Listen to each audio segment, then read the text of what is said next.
દેશવ્યાપી આંદોલન સાથે કચ્છ કલેક્ટર કચેરી બહાર ધરણા.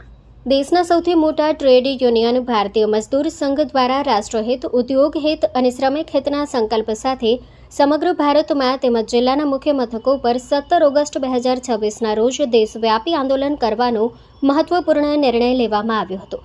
જે અંતર્ગત આજે કચ્છ જિલ્લાના અલગ અલગ ઉદ્યોગના શ્રમિકો દ્વારા તેમના અધિકારો અને વિવિધ પડતર માંગણીઓને લઈ ભારતીય મજદૂર સંઘ કચ્છ દ્વારા ધરણા અને કલેક્ટરને આવેદનપત્ર આપવામાં આવ્યું હતું.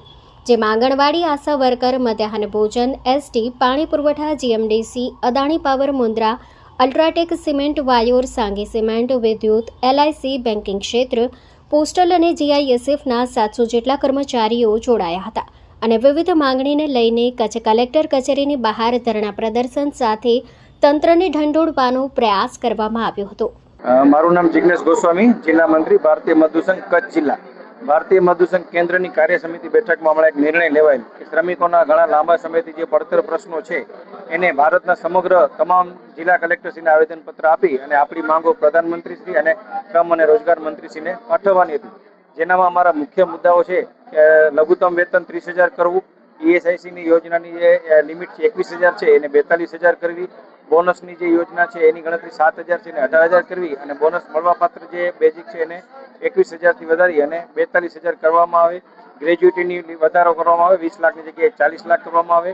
અમારા જે સ્કીમ વર્કરો છે, આશા, મધ્યાહન ભોજન અને પોષણ ટેકરના આપણે વર્કરો અને આશા ફેસિલિટર બહેનો, એમના જે મિનિમમ વેજ છે એમાં વધારો કરવામાં આવે અને એમને વધારે માનદ વેતન આપવામાં આવે, એમને કાયમી કરવામાં આવે અને એમની ઉંમર બાદમાં પણ વધારો કરવામાં આવે.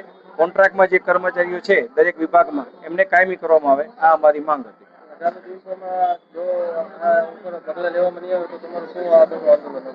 આગામી સમયમાં ભારતીય મજદૂર સંઘ કેન્દ્ર અને ગુજરાત પ્રદેશ દ્વારા જે પણ રણનીતિ ઘડવામાં આવશે એનું જિલ્લા સ્તરે કાર્યક્રમ કરવામાં આવશે. જેમ કે આજે 2 કલાકના ધરણા હતા એમ આગામી સમયમાં ઉગ્ર આંદોલન સ્વરૂપે પણ કોઈ કાર્યક્રમ જે કેન્દ્ર અને પ્રદેશમાંથી આવશે એ પ્રમાણે કાર્યક્રમ કચ્છ જિલ્લામાં કરવામાં આવશે.